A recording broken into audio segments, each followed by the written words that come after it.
तो प्यारे विद्यार्थियों, स्वागत है आप सभी का एक और नए वीडियो में। प्यारे विद्यार्थियों, आज हम यहाँ से देखने वाले हैं मध्य प्रदेश अर्धवार्षिक परीक्षा 2023-24 कक्षा 9वीं हिंदी विषय के पूरे पेपर को। तो देखिएगा प्यारे विद्यार्थियों, ये तो रहा आपका कक्षा 9वीं का हिंदी विषय का पूरा पेपर। और देखिएगा प्यारे विद्यार्थियों, ये रहा आपके पेपर का पूरा सॉल्यूशन। देख सकते हो प्यारे विद्यार्थियों, यहाँ से मैं आप सभी को आपके पेपर का पूरा सॉल्यूशन उपलब्ध करवा रहा हूँ। एक भी क्वेश्चन यहाँ से आपका नहीं छूटेगा अगर आपने इस वीडियो को अच्छी प्रकार से भली भांति पूर्वक देख लिया तो। देखिएगा प्यारे विद्यार्थियों, टोटली पूरा सॉल्यूशन आज मैं यहाँ से आपको बताऊंगा। एक भी क्वेश्चन यहाँ से आपका मिस नहीं होगा अगर आपने इस वीडियो को पूरा लास्ट टाइम तक देख लिया और समझ लिया तो। और देखिएगा प्यारे विद्यार्थियों, मेरे द्वारा आप सभी को सेट ए और सेट बी का सॉल्यूशन पहले ही उपलब्ध करवा दिया है और आशा करता हूँ कि आपने उस वीडियो को अच्छी प्रकार से देख लिया होगा और उनको समझ भी लिया होगा। और अभी हम यहाँ पर अर्धवार्षिक परीक्षा 2023-24 कक्षा 9वीं हिंदी विषय के पूरे पेपर को देखने, जानने और समझने वाले हैं। तो चलिएगा अब आगे बढ़ते हैं, देखते हैं और समझते हैं कि अर्धवार्षिक परीक्षा 2023-24 कक्षा 9वीं का आपका हिंदी का पूरा क्वेश्चन पेपर किस प्रकार का परीक्षा में आपसे पूछा जाएगा और आप सभी को इसका सॉल्यूशन किस प्रकार से पूरा कंप्लीट कर लेना चाहिए। यहाँ से आप लोग देख सकते हो अर्धवार्षिक परीक्षा 2023-24 कक्षा 9वीं का हिंदी का पूरा एक क्वेश्चन पेपर है, जिसके लिए आपको 3 घंटे का समय दिया जाएगा और पूर्णांक होगा आपका 75 नंबर का। तो यहाँ से आप सभी लोग इसको देख लेंगे और पूरा समझ लेंगे। A to Z क्वेश्चन प्यारे विद्यार्थियों मेरे द्वारा यहाँ से आपको बताए जाएंगे, एक भी क्वेश्चन यहाँ से आपका मिस नहीं होगा। तो चलिएगा अब आगे बढ़ते हैं, देखते हो समझते हैं कि मध्य प्रदेश अर्धवार्षिक परीक्षा 2023-24 कक्षा 9वीं का आपका हिंदी का पूरा पेपर कैसा आया है और आप सभी को इसका सॉल्यूशन किस प्रकार से पूरा कंप्लीट कर लेना चाहिए। देखिएगा प्यारे विद्यार्थियों, यहाँ से मैं आप सभी को प्रश्न नंबर 1 से लेकर 23 तक का फुल सॉल्यूशन दूंगा, एक भी क्वेश्चन यहाँ से आपका मिस नहीं होगा। तो चलिएगा अब आगे बढ़ते हैं, देखते हैं समझते हैं कि अर्धवार्षिक परीक्षा कक्षा 9 का आपका हिंदी का पूरा क्वेश्चन पेपर कैसा आया है और आप सबको इसका सॉल्यूशन किस प्रकार से पूरा कंप्लीट कर लेना चाहिए। तो देखिएगा इस प्रकार का पूरा आपका पेपर है ये, जिसका कि आज हम यहाँ से सॉल्यूशन देखने वाले हैं। तो देखिएगा पहला क्वेश्चन यहाँ से आप लोग पढ़ लीजिएगा, इस प्रकार से क्वेश्चन आपसे पेपर में पूछे जाएंगे। पहला क्वेश्चन देख सकते हो क्या लिखा है, आज भी उन्हें सम्मान से याद किया जाता। तो देखिएगा इस जगह पर आपको क्या लिखना होगा, आदर। इस प्रकार से आप सभी लोग इसको देख लेंगे और पूरा समझ लेंगे। A to Z क्वेश्चंस बताऊंगा प्यारे विद्यार्थियों, यहाँ से एक भी क्वेश्चन यहाँ से आपका मिस नहीं होगा।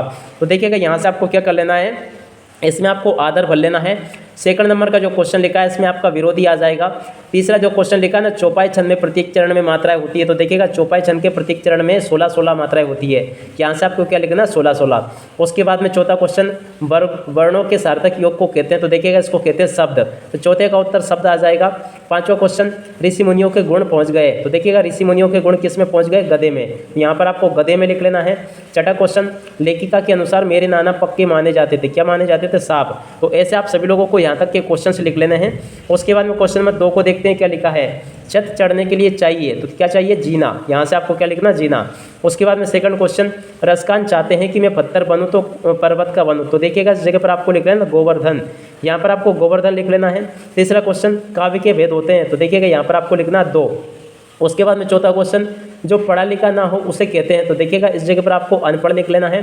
पांचवा क्वेश्चन, लेखक के अनुसार टोपी का प्रतीक है। तो देखिएगा लेखक के अनुसार टोपी जो है ना, सम्मानी व्यक्ति का प्रतीक है। तो यहाँ पर आपको लिख लेना सम्मानी व्यक्ति। उसके बाद में छठा क्वेश्चन, जो अधिक बोलता है उसे कहते हैं। तो देखिएगा उसको कहते हैं वाचाल, यहाँ से आप लोगों को इसको नोट कर लेना है। उसके बाद में सातवां क्वेश्चन, दुष्ट व्यक्ति के साथ साथ आदर्श भी होते हैं। तो यहाँ पर आपको लिखना प्रणेता। उसके बाद में देखिएगा यहाँ से आपको जोड़ी का पूरा मिलान कंप्लीट करना है, यहाँ से आप लोग देख लें। पहला क्वेश्चन, केदी और कोकिला, इसकी जोड़ी का मिलान माखनलाल चतुर्वेदी से कर लेना है। उसके बाद में पीपर पात सरिस्वन डोला, इसमें आपका यमक अलंकार आ जाएगा। 2 बैलों की कथा प्रेमचंद होगा, प्रेमचंद के फटे जूते। और इसके बाद में इसकी जोड़ी मिल जाएगी हरिशंकर परसाई से। बादल की जोड़ी घन से मिल जाएगी, मेरे संग की औरतें मृदुला गर्ग से। तो ऐसे आप सभी को यहाँ से जोड़ी का मिलान पूरा कंप्लीट कर लेना है। अब चलिएगा आगे बढ़ते हैं और आगे के आपके क्वेश्चंस और उन सभी क्वेश्चंस के उत्तरों को देखते हैं। तो देखिएगा आगे आपसे इस प्रकार के क्वेश्चंस पूछे जाएंगे, आप सब लोग यहाँ से इसको देख लें और अच्छे से समझ भी लें। तो देखिएगा क्वेश्चन नंबर 4 लिखा है, जिसमें कि आपसे सत्य असत्य वगैरह पूछे गए हैं। पहला क्वेश्चन पढ़ते हैं, रसखान गोकुल में जन्म लेना चाहते थे। ये बिल्कुल आपका सत्य होगा। दूसरा क्वेश्चन, खंडकाव्य की कथा वस्तु विस्तृत होती है। तो देखिएगा ये बिल्कुल आपका असत्य हो जाएगा। और तीसरा क्वेश्चन, प्रेमचंद के जूते फटे थे, बिल्कुल सत्य है। मोटाई में ई प्रत्यय होगा, बिल्कुल सत्य होगा। उसके बाद में लोकोक्ति का अर्थ लोक में प्रचलित उक्ति होती है, ये भी आपका सत्य हो जाएगा। नानी के मन में स्वयं की आज़ादी के प्रति जुनून था, ये भी आपका सत्य होगा। उसके बाद में छठे क्वेश्चन को देखते हैं, क्या लिखा है प्रश्न नंबर 5 में। देखिएगा यहाँ पर दिया गया है, एक वाक्य या एक शब्द में उत्तर आपको लिखना है। तो देखिएगा पहला क्वेश्चन पढ़ते हैं, कैदियों के हाथों में क्या होता था। तो देखिएगा इसका उत्तर आ जाएगा, कैदियों के हाथों में हथकड़ियाँ होती थी। उसके बाद में अगला क्वेश्चन, वर्णों की बार बार आवृत्ति होने पर कौन सा अलंकार होता है? तो देखिएगा इसका राइट आंसर आ जाएगा अनुप्रास।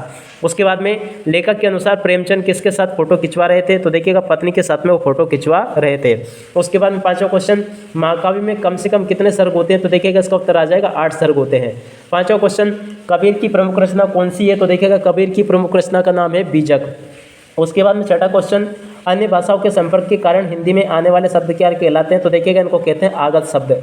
सातवां क्वेश्चन पढ़ते हैं, लेखिका मृदुला गर्ग ने अपनी नानी को क्यों नहीं देखा? क्योंकि वे स्वर्ग चली गई थी, इस वजह से उन्होंने नहीं देखा। अब देखिएगा क्वेश्चन नंबर 6 से लेकर 23 तक के सभी क्वेश्चंस के उत्तर भी हम यहीं से देखने वाले हैं।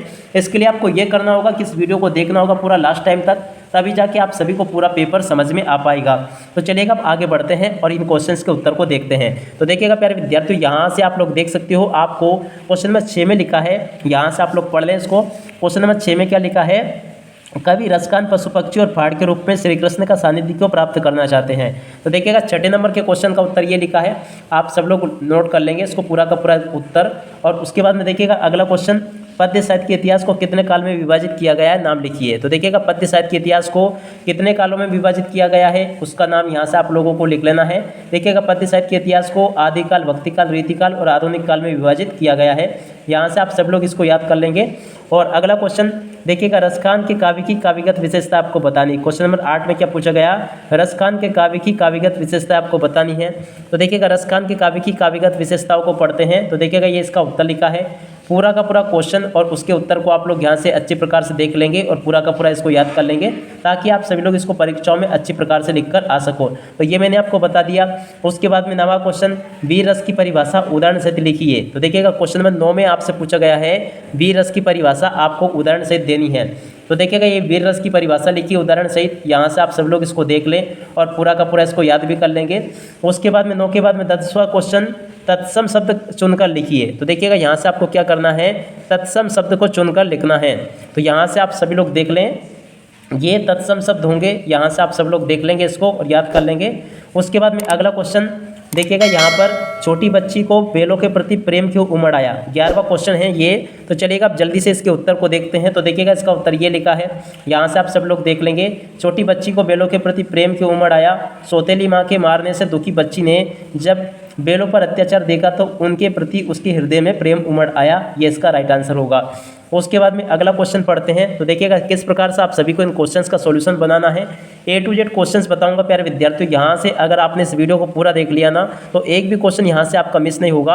आप सभी लोग इसलिए इस वीडियो को पूरा देख कर जाए। क्वेश्चन नंबर 12 में आपसे पूछा गया, नाटक एवं एकांकी में 2 अंतर बताइए। तो देखिएगा नाटक और एकांकी में 2 अंतर ये लिखे हैं।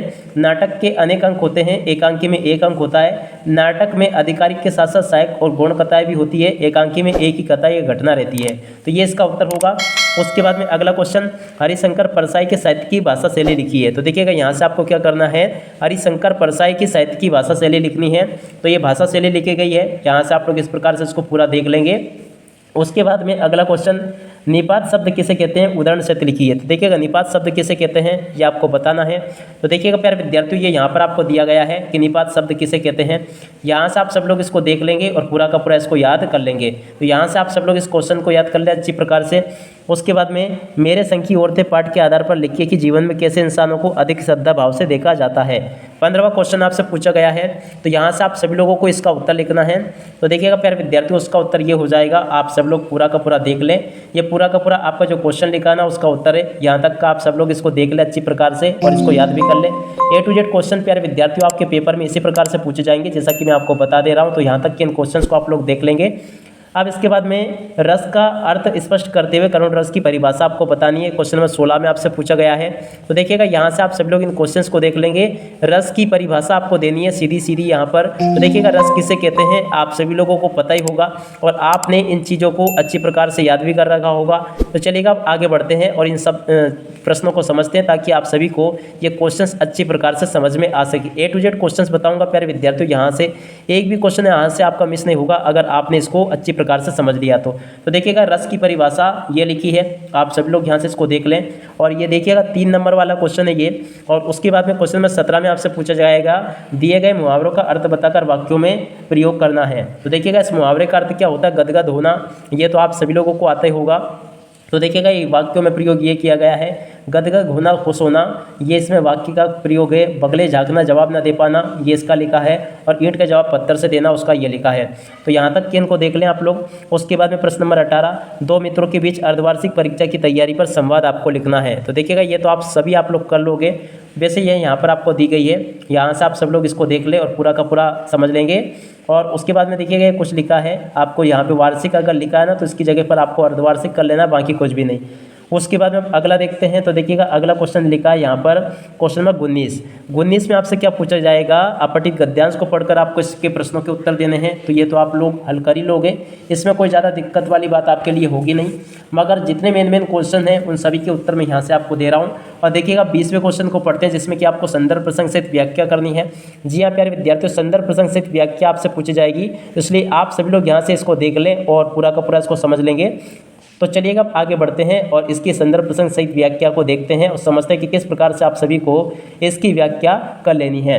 तो देखिएगा यहाँ पर ये लिखिए, ऊंचे कुल का जन्मिया जो करनी ऊंच ना होई, ये वाला।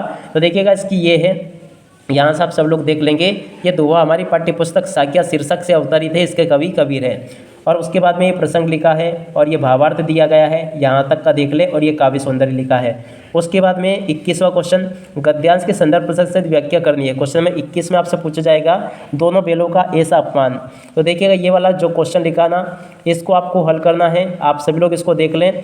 और तो चलिएगा अब आगे बढ़ते हैं और इसको समझते हैं और देखते हैं कि इसका आंसर आपको किस प्रकार से पूरा करना है। तो देखिएगा प्यारे विद्यार्थियों, चाहे तो आप लोग ये वाला कर लें या ये वाला कर लें, दोनों में से एक कोई सा भी आपको हल करना है।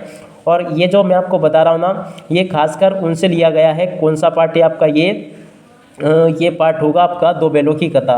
तो इसको आप लोग देख लेंगे। उसके बाद में हम आगे बढ़ते हैं। अपने विद्यालय के प्राचार्य को शाला शुल्क मुक्ति हेतु आवेदन पत्र, ये बिल्कुल आपसे परीक्षाओं में पूछा जाता है।